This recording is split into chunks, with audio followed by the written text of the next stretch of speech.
I've stated a number of places that since the Kelly Thomas death, that I've been interested in, as a council member, in squaring certain aspects based on what I'd heard internally, what the official information was that I'd received as a council member, versus what I've seen and heard elsewhere. So I had an interest in squaring those things as soon as any information became available.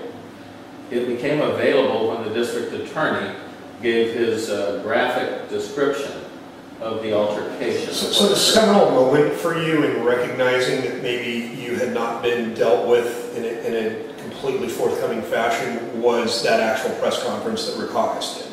Well, that was the first external proof. I mean, the district attorney has the entire universe of information available to him, much more than I have at this point, or anybody else that I'm aware of. And his conclusions, the way that he outlined what occurred, allows me to piece together at least some semblance of how things unfolded. And yes, you know, it varies greatly from what my mental picture was when it was first described to me by our city. The first description that I got was that someone was down there suspected of breaking into cars. The police responded. They questioned a homeless man who was there, and he, well, I can't probably give you, fact by fact, but the way it was related to me was that he bolted them, he ran. And the officers had some difficulties chasing him down. And he fought violently, and they called for backup on 2 different occasions. There wound up being 5 or 6 officers involved. And they suspected that he might have been high on drugs or something because of the superhuman strength that he was fighting back with. And so I had this mental picture. Also, it was related to me that he had stolen mail in his backpack, that the officers had a chance to look in there, and that perhaps he'd been going up and down the street taking mail from mailboxes, which put it in the category of a low-level federal crime.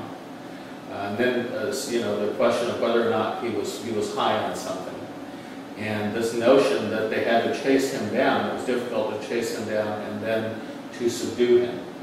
And based on what the district attorney came out with, it's very hard to square those two. I since have pressed Joe for where he got his information. In fact, I've asked him as to whether he's seen or reviewed the police reports, and he told me no. And he said that the information he was giving me that morning was based on what Chief Sellers had related. So at each stage here, I get a little bit more enlightened as to where this information originated.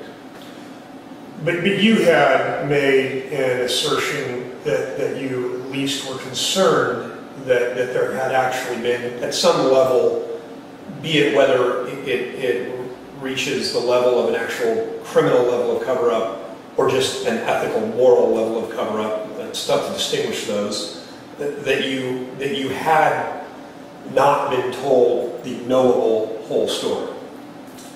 Oh yes, in fact, most information has been deliberately withheld from all of the council, at least when we've been together jointly.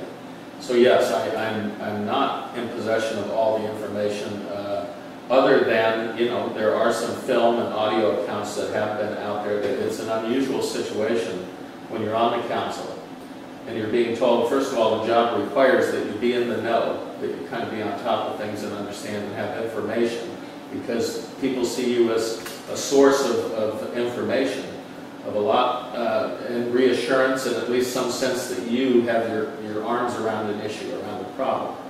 But to be told in a case like this that you're to almost adopt a position of being willfully ignorant, of deliberately hiding the facts from yourself, of doing everything you can. You have to virtually renounce your entire role as a city council member, as a representative of the people. And to me, that that would be selling the electorate short in the process, because now they have no representation whatsoever. So that's something you can't do.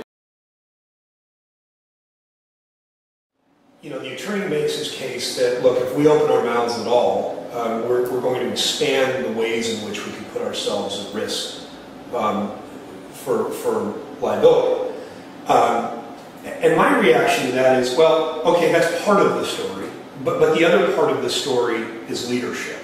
And that at some level, doing the right thing for civil rights, doing the right thing for managing a police force in a manner that is consistent with how we want to live in our city, that those things really should come before our concerns for liability, or at least taken as a package.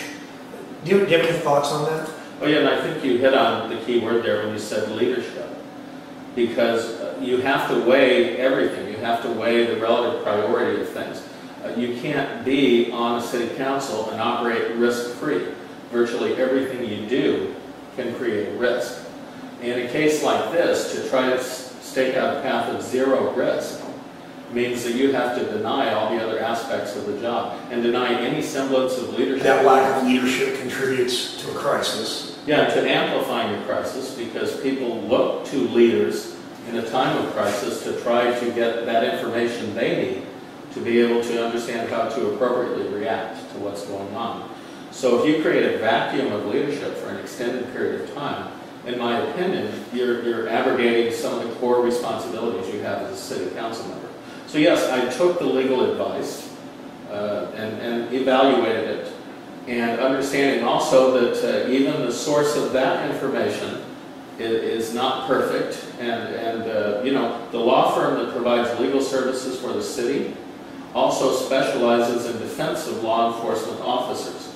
A statewide expert is a partner in the firm in defending peace officers from criminal prosecution. So I have to weigh these factors in my consideration of how to respond. And I understand the risk of saying very much, or of shining a light, or at least, you know, calling attention to certain factors.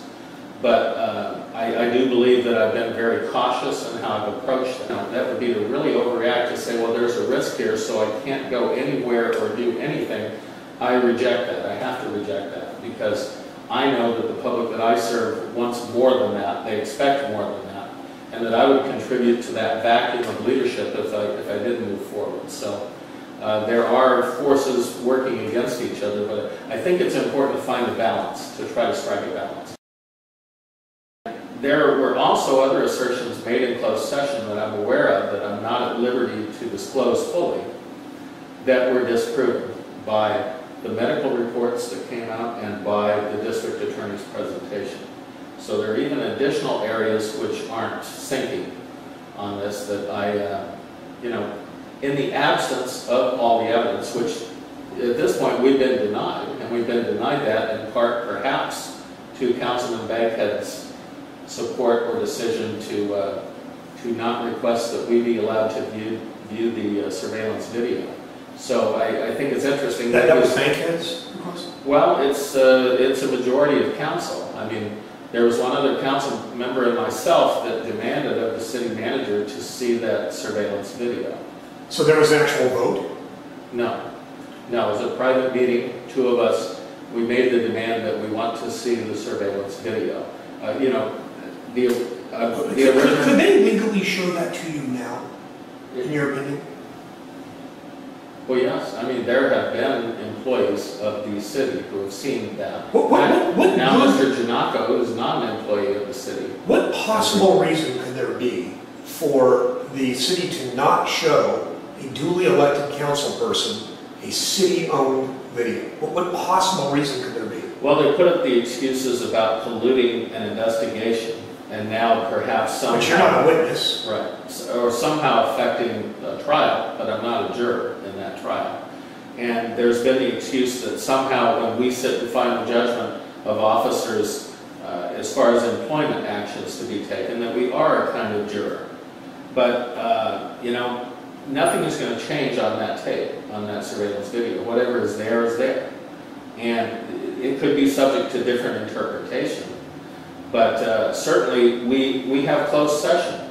We're provided facts all the time that aren't out there generally for the public to see. And we're required then to keep, you know, very silent about certain aspects of what's discussed in closed session. So under the proviso that we'd be allowed to review the surveillance video as long as we agreed not to make any public statements or something. Would you agree to that? Well, I asked to be able to be provided that because I don't. You asked for, in exchange for a commitment to not discuss it, to be able to see it. I didn't get that far. Okay. I actually didn't get that far. But, you know, the city manager, any city manager, the important thing for them is to be able to count to 3. They aren't bound by the Brown Act as we are as council members. Any city manager can poll individually or in groups of 2 or less city council members and know precisely where the council stands on a given issue. So it's my view that I don't know whether that was done formally or informally by the city manager, but he felt pretty confident in denying 2 of the council the ability to... So here we are, we've got police reports written, rewritten by officers who had access to the video, their own DAT recorders, their own audio recordings. Mm-hmm. They were counseled, and this is known, is it not? Yes. They were counseled by upper management as to how to rewrite those. Right. So they were directed. They were directed. So here we have them having had access to this video, but we don't even have city councilmen having access to this video. Would you, if the vote came up to release the video again, would you vote to release it now? Yes. I've always been in favor of releasing that video as early as possible. What would the downside be today? I haven't heard an adequate explanation, none whatsoever.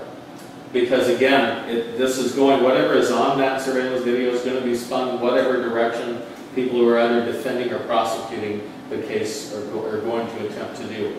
But, you know, the other side of this is that, and I've said many times, if it were a police officer that was attacked by citizenry, by a pack of homeless people or something, we would have seen that tape in its entirety on the evening news that night. Sure.